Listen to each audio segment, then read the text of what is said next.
सुनाम लोगों, धनुष तोड़ने वाले के विरोध श्री परशुराम जी की एक घोषणा हो गई, यही शिवधनु तोरा सहस बाहु सम सो रिपु मोरा सो बिरगाव बिहार समाजा और न तुम्हारे नहीं है सब राजा। जिस व्यक्ति ने धनुष का खंडन किया है वहां धनुष तोड़ने वाला सोम बिरगाव बिहार समाजा, धनुष तोड़ने वाला समाज को छोड़ करके अलग हो जाए। और अगर ऐसा न किया गया तो फिर महात्मा जी के द्वारा व्यवहार कर दिया जाए, कह रहे सब राजा मारे जाए। धनुष तोड़ने वाला अगर अलग नहीं हुआ तो समस्या फिर राजाओं के लिए है, और राजाओं में भी एक दो राजा नहीं मारे जाएंगे, जो तुम्हारे गए हैं सब राजा मारे जाएंगे। पर कब? अगर धनुष तोड़ने वाला अलग नहीं हुआ तब। बहुत सुंदर धनुष तोड़ने वाला मेरा शत्रु है, सामान्य शत्रु नहीं है। कैसा शत्रु है? सहस बाहु सम सो रिपु मोरा, शास्त्र बाहु के समान मेरा बैरी है। संसार में तीन प्रकार के मित्र होते हैं और तीन ही प्रकार के शत्रु होते हैं। अपना मित्र मित्र है, अपने मित्र का मित्र भी अपना मित्र है, और अपने शत्रु का जो शत्रु है वो भी अपना मित्र है। अपना शत्रु शत्रु है, अपने मित्र का शत्रु भी अपना शत्रु है, और अपने शत्रु का जो मित्र है वो भी अपना शत्रु है। धनुष तोड़ने वाला महात्मा परशुराम जी का शत्रु है, और धनुष तोड़ने वाला हमारा आपका सबका सर्वस्व है। तो कोटि शत्रुता के निश्चय भैया ने बहुत सीधे सरल शब्दों में उत्तर कर दिया था। इनाथ शंकुधर भंजनिहारा हुई है कोई दास तुम्हारा, आए चुका कहीं निर्मोही क्या क्या मेरी। अर्थात ये कार्य करने वाला दास आपके सामने प्रस्तुत है, आप क्या करो। लेकिन महात्मा जी भैया के विचारों की भाषा कुछ नहीं समझ पाए। अगर इनसे उठकर ये कर दिया जाता कि धनुष मैंने तोड़ा है तो ये बड़ी जल्दी समझ जाते। और अगर उत्तर ऐसा कर दिया जाए कि महाराज धनुष तोड़ने वाला कोई एक आपका दास आ गया तो इनकी समझ के बाहर। अरे भाई इस उत्तर में क्या कोई जुड़ाव है, क्या कोई छुपाव है, क्या कोई भाव है? बस कर्तापन के अहम से बचने के लिए ये प्रयोग किया जा रहा है। उत्तर में ये कर दिया जाता है कि धनुष मैंने तोड़ा है तो महात्मा परशुराम जी कह सकते थे, सभा के लोग विचार कर सकते थे कि धनुष क्या तोड़ दिया है। धनुष को तोड़ करके इतना बड़ा अहंकार हो गया है कि भाषा ये बोली जा रही धनुष मैंने तोड़ा है, तो धनुष मैंने तोड़ा है कि भाषा नहीं बोली जा रही। किसने तोड़ा? दास तुम्हारा। और ऐसा भी नहीं कि वो स्वीकार न करता हो। आए सुखा कहीं कि मोही मोही मोही माने मेरे लिए। अर्थात बताओ महाराज क्या क्या है मेरे लिए। ये विश्व साहित्य में, विश्व व्यवहार न ऐसा दर्शन कहीं दूसरी जगह देखने को मिलेगा और न ही सुनने को मिलेगा। संसार में लोग छोटा सा कार्य करते हैं, अगर उनसे पूछा जाए कि कार्य किसने किया है तो लोग बड़े उत्साह से उत्तर देते हैं कि कार्य मैंने किया है, कार्यक्रम मैं उसका अहम आगे करता है। लेकिन जिसने इतना बड़ा कार्य किया है कि जो कार्य कोई लोग तो नहीं कर सका इतना बड़ा कार्य।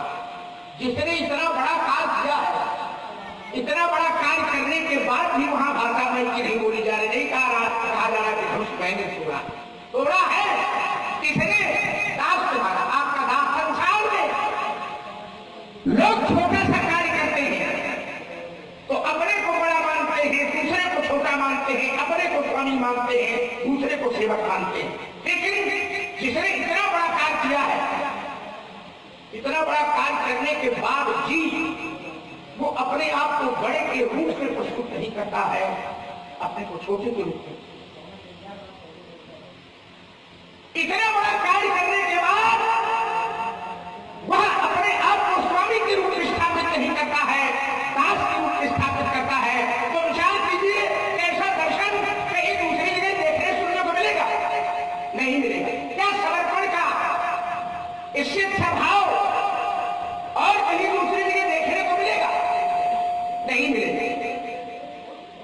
लेकिन भला महात्मा जी समर्पण के भाव को कहां समझेंगे? चलो भैया की भाषा इनकी समझ में आवे ना आवे, लेकिन हमें पूरा विश्वास है कि हमारी भाषा इनकी समझ में बड़ी जल्दी आ जाए।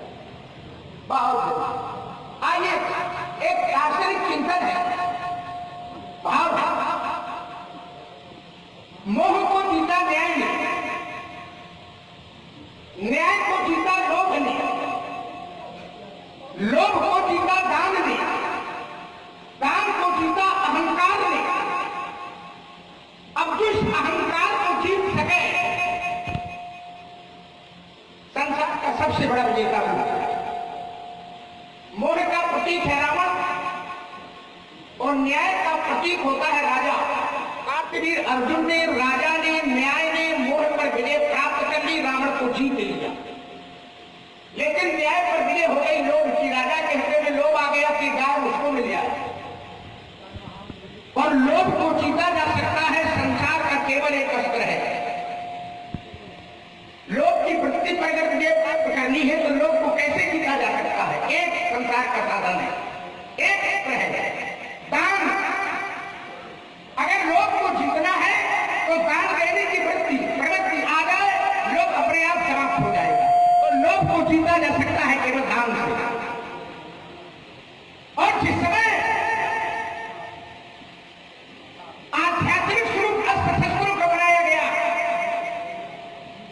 तो दान को एक अस्त्र के रूप में अंगीकार कर लिया, स्वीकार कर लिया। आप लोग सोचते होंगे कि दान भी क्या कोई अस्त्र है? दान परस्पर गुण शक्ति प्रचंडा और बल विज्ञान विभिन्न को रखता। दान परशु, दान ही तो परशु है। और इसी परश के द्वारा, दान के द्वारा इन्होंने लोग की भक्ति पर विजय प्राप्त की अर्थात गांधीवीर अर्जुन को जीता। लेकिन दाता के हृदय में अहम आ गया कि अहंकार इस संसार का सबसे बड़ा विजेता तो मैं।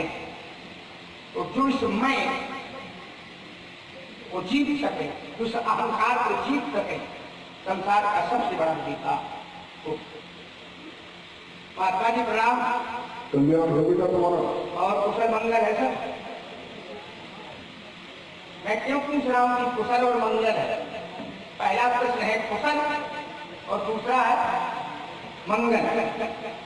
क्योंकि जीव के जीवन में कुशलता तब तक नहीं है। भौतिक संसाधनों का नाम कुशलता नहीं है।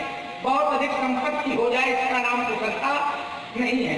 बहुत संसाधन बन जाए इसका नाम कुशलता नहीं है। तब लग कुशल न जीव कब सपने मन विश्राम, तब लग जब लग भजत न राम। जब तक जीव के जीवन में परमात्मा का भजन नहीं है तब तक उसके जीवन में कुशलता नहीं। और मंगल, मंगल की वहीं से मंगल करें, मंगल भवन आ गया। एक बात समझ में नहीं आ रही महाराज, बड़ा क्रोध है, लेकिन क्रोध के मूल में क्या है? क्रोध का कारण क्या है? किस कारण क्रोध है? अकारण नहीं, कारण कोई कारण। क्या कारण? धनुष तोड़ दिया गया है। क्रोध का कारण धनुष का टूटना है। धनुष के टूटने पर आप क्रोध कर रहे हैं। एक बात मैं आपको बता दूं, अगर क्रोध का कारण धनुष का टूटना है, धनुष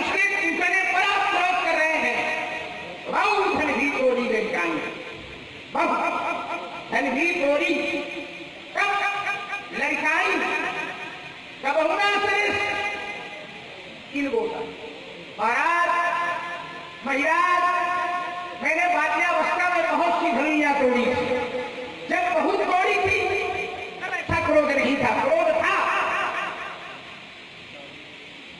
अश्रेष्ठ कबूल किल बोला, ऐसा क्रोध नहीं था। कब जब संख्या में बहुत और आप बहुत नहीं एक एक टूटा है और क्रोध की पराकाष्ठा है कर्मोत्कर्ष, तो क्या ये धन पर ममता, इस धनुष पर आपकी ममता है।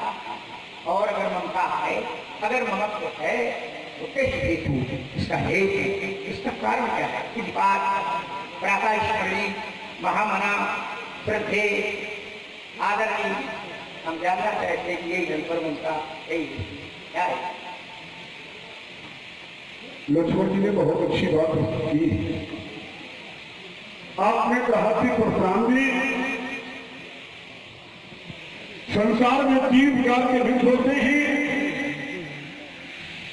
और 3 ही प्रकार के सत्य होते हैं। बोले जिस व्यक्ति ने धनुष तोड़ा है वो हमारा आंख सर्वस्व है।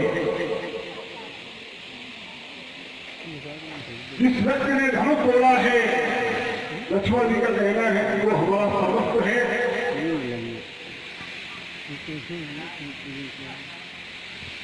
समस्या तो यही है बेटा कि जिसने धनुष तोड़ा है वो तुम्हारा सर्वस्व है और जिसका धनुष तोड़ा गया है वो हमारा सर्वस्व है। जिसका धनुष तोड़ा गया है वो हमारा सर्वस्व है, इसीलिए तोड़ने वाले से हमारा विरोध है। आपने दूसरी बात कही